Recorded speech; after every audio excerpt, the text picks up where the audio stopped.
the STC 1000s have arrived. All 4 of them, 1 each for the line coolers, 1 each for the conditioning rooms. I guess some of you watching know exactly what this is and have probably used them. If you do, please feel free to fast forward. If you don't, I'll tell you what it is. It's a temperature controlled switching device, typically used to maintain a given temperature.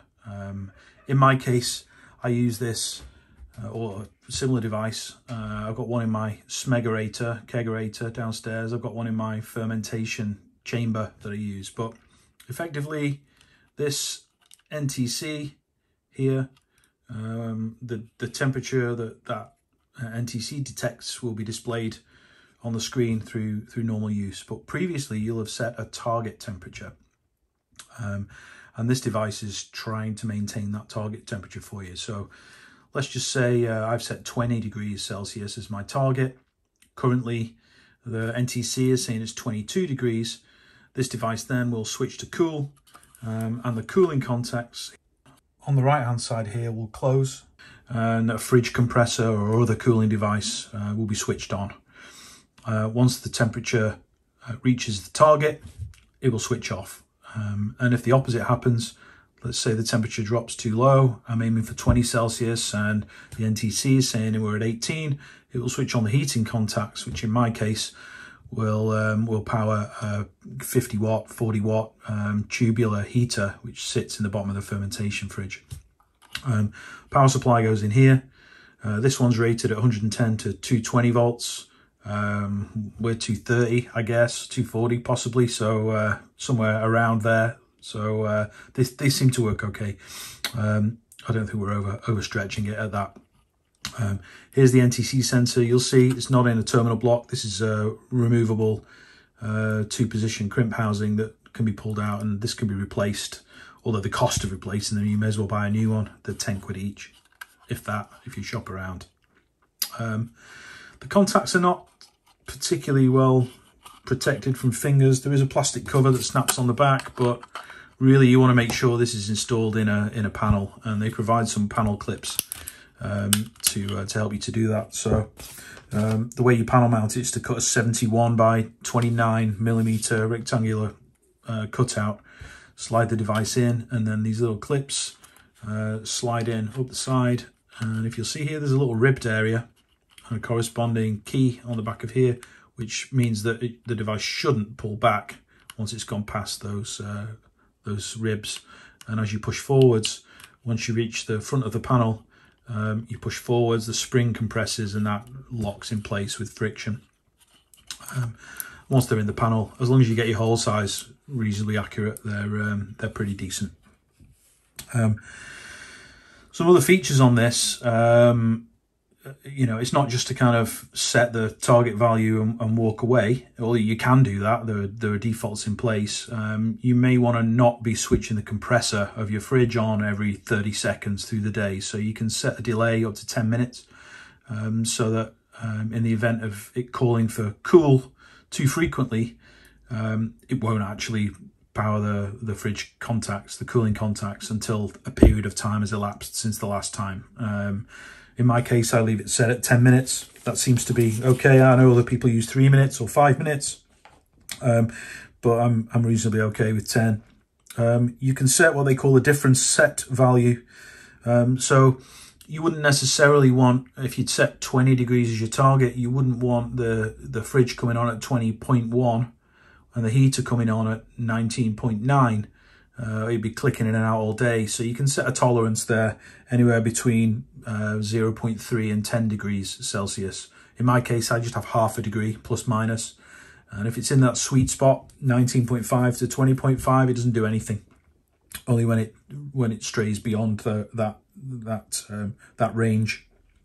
You can calibrate the NTC.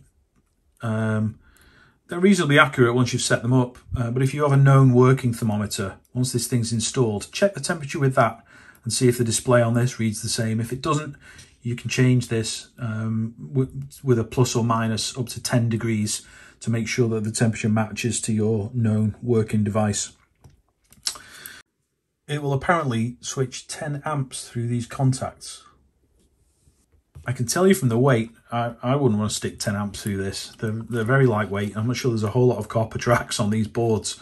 You know, with a 40, 50 watt heater and a fridge compressor, there's not a whole lot of continuous current requirement, and I'm comfortable to use it for that. But if I was switching a bigger heating element, I'd really consider using something else, or using these contacts to switch a relay or something instead.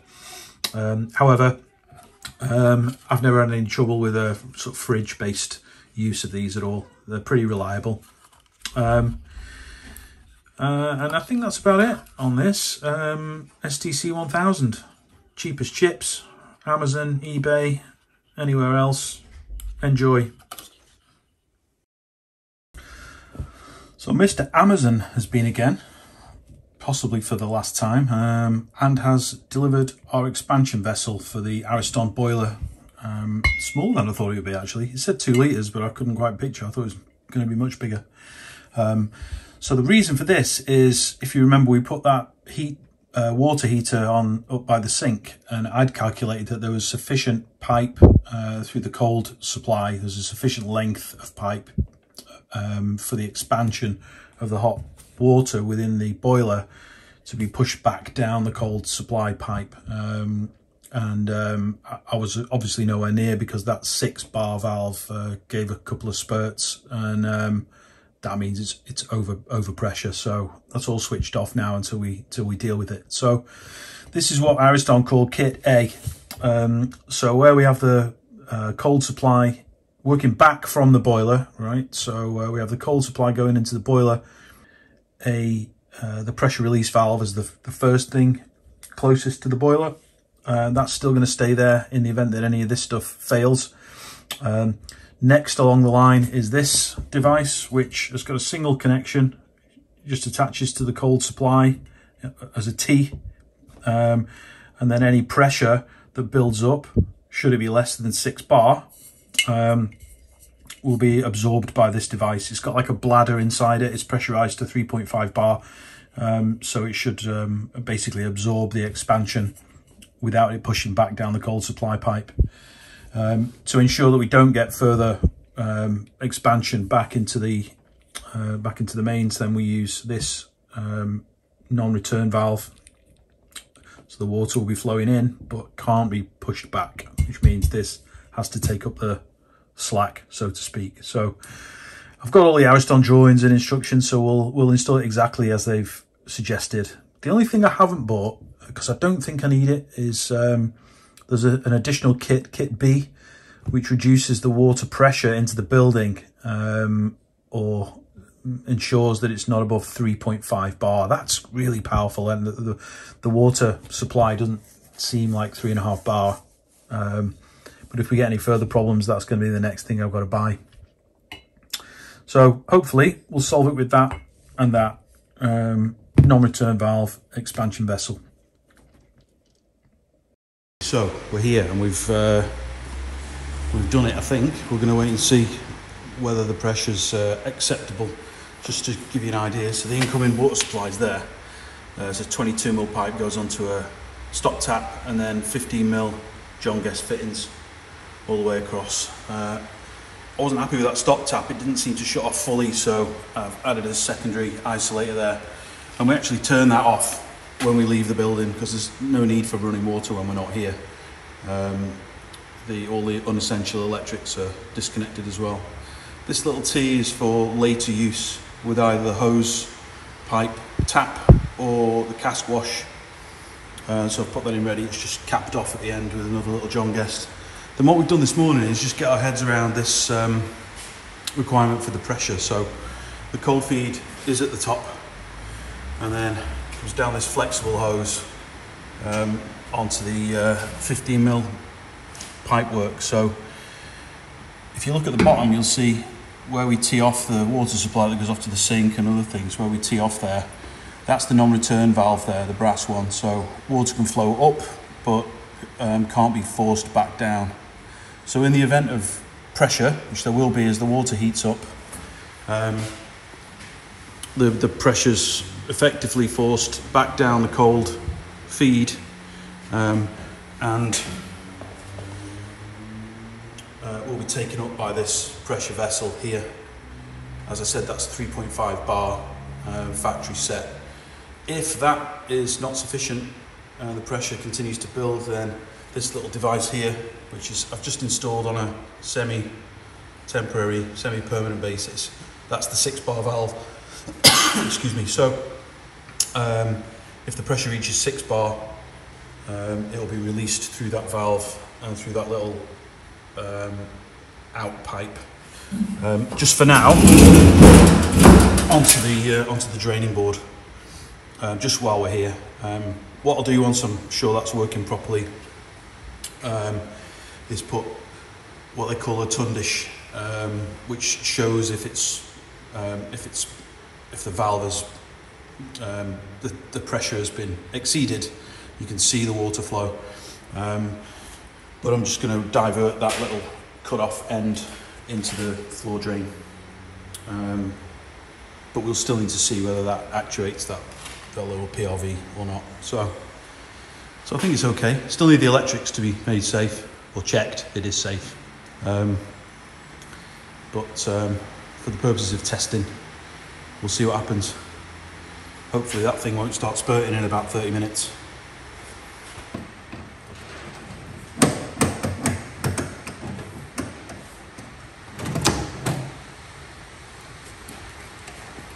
Okay, just trying to get my head around the Vision 21 cooler and getting this Ntc 1000 installed. So that's the circuit diagram, which I've not even looked at properly yet, so I'm just going to get my head around that first.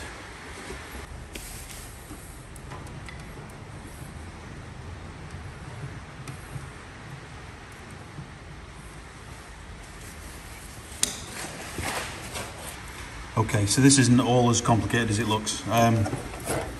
This sheathed flex here is the power cord to the plug. So we've got a mains live here, mains neutral here. Okay, through this terminal block arrangement. So as the mains comes in, it loops out to this brown wire at the back. It loops out to this brown wire at the back, up to this red neon indicator. So once it's plugged in, the neon should light. Then out of the neon, it's just piggybacked in the back to the agitator power socket. So as soon as the thing's plugged in, that socket becomes live and the red neon will illuminate.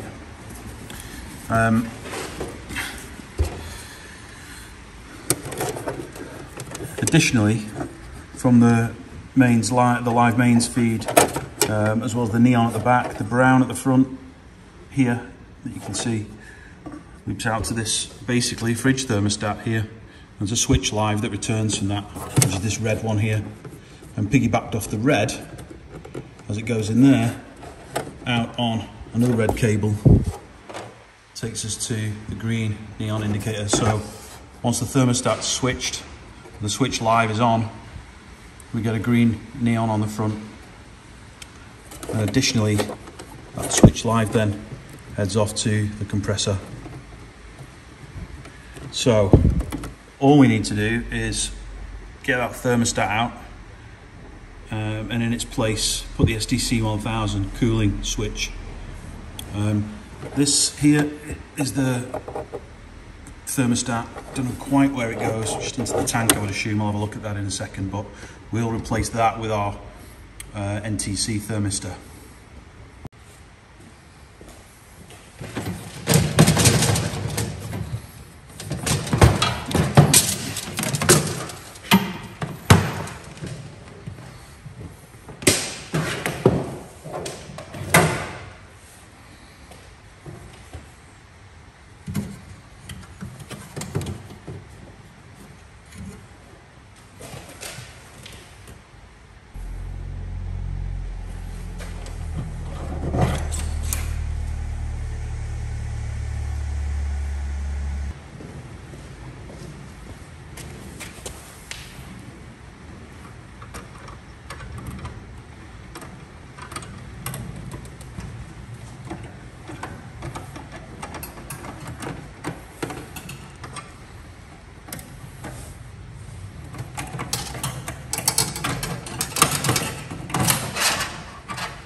So there's the thermostat.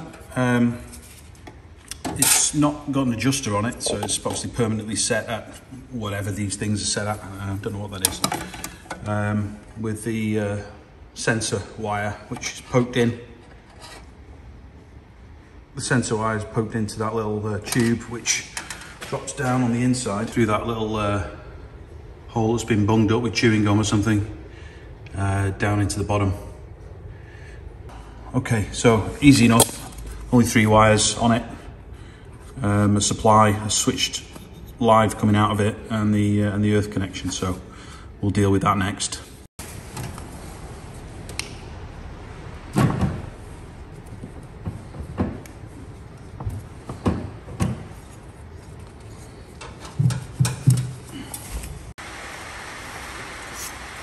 So we're just marking 71 for the width with a little scribe. 71, just gone a little bit far there, but that's all right. 71 from there to there. And the width, or the depth, or the height even, is 29.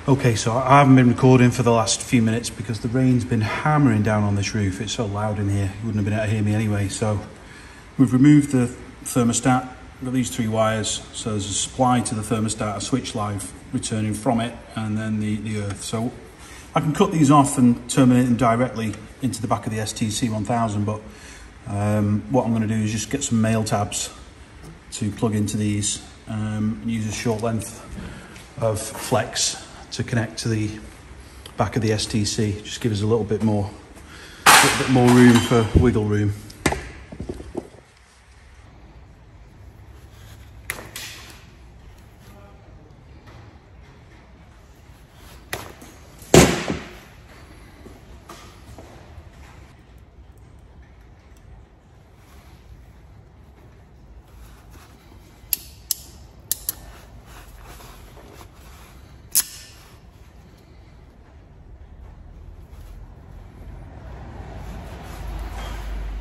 The reason I like these is there's two crimp points. I don't know if you can see this very clearly or not, but where's the camera? There it is. So not only does it crimp against the conductor here, but you'll see that there's a form in the plastic. It actually provides a strain relief as well. A lot of these crimp tools just crimp the copper area. This gives you that little bit of insulation support, a bit more sturdy. So that's the Ntc 1000 mounted in the panel. A few little scuffs here. Actually, I had to cut the hole with a jigsaw wood bit because this is all I had here. Desperately need to go buy some tools when we've got some cash. But anyway, it's in and it's straight, so that'll do. On the back, we've got the live and neutral connection. On the other end, I've put these little quick disconnect, fast on tabs, receptacles, I should say. They can go onto the bus bar arrangement where the power cord comes into the V21. We'll just piggyback off of that. And obviously where we've removed the thermostat, we can loop through the switch here, which is on the cooling circuit. We won't be using the heat here, obviously. It's just going to be purely used for triggering the glycol on the cooling side. So we're in. Just to show you, we've basically extended the live into the thermostat and the switch live that comes out of the thermostat, and they now go into the cooling contacts. The power supply here is piggybacked off this bus bar arrangement that you can see here. There are spare tabs available which are all common together, so as soon as we plug in we should get life on the display. The only thing I haven't plugged in yet on the back is the Ntc thermistor, which I'll plug in now and stick the end down the hole. They are waterproof. This thermo well appears to have an open bottom, I guess, pardon the expression. I guess it's to allow the liquid to rise inside it as well. I don't quite know, but they're reasonably waterproof, the sensors, so I'm just going to drop it in there.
So I've took out the cooling coils, just made some temporary blanking plates. I guess won't be that thermally efficient, but a bit of king span on top or something. The agitator pump obviously has got the pump there which will pump the water glycol mix directly from the tank. And the heat exchanger is fed from this tank here. And I've spotted a little leak. I don't know if you can see in here or not. Let's try and get this in the right spot for you. If you can see the bottom, you can see the bottom white pipe there. There you go, you just saw a drip come through there. That's dripping from the tank, isn't it? Or the top. Okay, it's dripping from the top pipe, I think. Let's take a look. Yeah, there it is. Okay. I thought it was leaking from the bottom one, but it's dripping from the top one and landing on the bottom one. So we've got a little puddle that you can't quite see there on the bottom behind the compressor, behind the motor. So I'm just gonna see if I can pull that top one off and see what the problem is.